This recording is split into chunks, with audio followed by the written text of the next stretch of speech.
मंच पर आसीन हम सभी के नेता, पूर्व मुख्यमंत्री और भविष्य के मुख्यमंत्री, और साथ में जोड़ना चाहूंगा भविष्य के प्रधानमंत्री श्री अखिलेश यादव जी, और साथ में यहां मौजूद सभागार में हमारे सभी अभिभावक समान नेतागण, उन सभी को मेरा नमस्कार। मेरा नाम नवीन शर्मा है और मेरी विधानसभा सिकंदराबाद है, और पूरी विधानसभा की तरफ से मैं यहां बैठे सभी अपने अतिथियों को प्रणाम करता हूं, चरण स्पर्श करता हूं कि आप उसको महसूस करें। दरअसल में देखिए, जब मैं गांव-गांव जा रहा था, अपनी विधानसभा में लगभग 200 गांव हैं, तो और इस प्रदेश में लगभग अपने छात्रों की संख्या 1.5 करोड़ है, तो उन सबका एक ही सवाल था मुझसे कि आप समाजवादी पार्टी में क्यों, आप समाजवादी विचारधारा में क्यों जुड़े। तो उसका एक बहुत थोड़े से समय में उत्तर देना चाहूंगा कि मैं एक शिक्षक हूं और मैं निर्माण की परिभाषा जानता हूं, एक विध्वंस की परिभाषा मुझे नहीं आती है।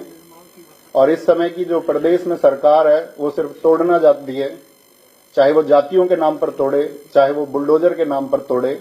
लेकिन हमारे अखिलेश यादव जी ने चाहे एक्सप्रेसवे के नाम पर हो, चाहे डिजिटल एजुकेशन लैपटॉप के नाम पर हो, हमेशा एक जोड़ने का काम किया है।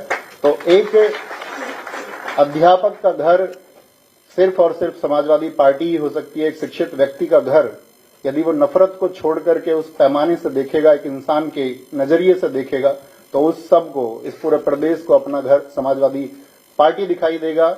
और साथ में आप जानते हैं कि इस देश में बहुत लोग मन की बात कार्यक्रम कर रहे हैं, लेकिन हमारे नेताजी आदरणीय अखिलेश जी सिर्फ और सिर्फ जन की बात कर रहे हैं। और उस जन में जो पीडीए को उन्होंने आगे बढ़ाने का संकल्प लिया है, और जिस तरह से पीडीए की बातों को आगे बढ़ाया जा रहा है, उसी तरह से वो चीजें बुलंद हम सब की नैतिक जिम्मेदारी भी है कि जिस वर्ग को किसी भी तरह से शोषित किया जाता है, उसका शोषण किया जाता है, या जिस वर्ग को वंचित किया गया है, उस सब के लिए हम इंसानियत के नाते खड़े हों।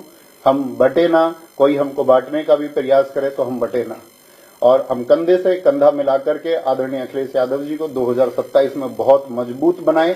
और बहुत मजबूत बनाने के लिए हमने एक स्लोगन लिखा था कि यूथ सपा का और बूथ सपा का। हमको सिर्फ ये काम करना होगा इस प्रदेश में कि हमको पीडीए को जोड़ते हुए सभी यूथ को एक दिशा देनी होगी, और साथ में सभी बूथ पर भी एक दिशा देनी होगी। और साथ में मैं यहाँ समाजवादी पार्टी के इस मंच पर एक आश्वासन देना चाहूंगा कि जब मौसम अच्छा रहेगा तब भी हम समाजवादी पार्टी के साथ रहेंगे, और कभी आंधियां भी होंगी और हमारे विपरीत स्थितियां भी होंगी, तब भी हम आजीवन समाजवादी पार्टी के साथ रहेंगे। बहुत धन्यवाद, और सभी लोगों को मैं आभार व्यक्त करता हूं कि इस मंच पर मुझे बोलने का मौका दिया। आदरणीय नेताजी को बहुत बहुत धन्यवाद। सभी पार्टी के नेताओं को नमस्कार, धन्यवाद।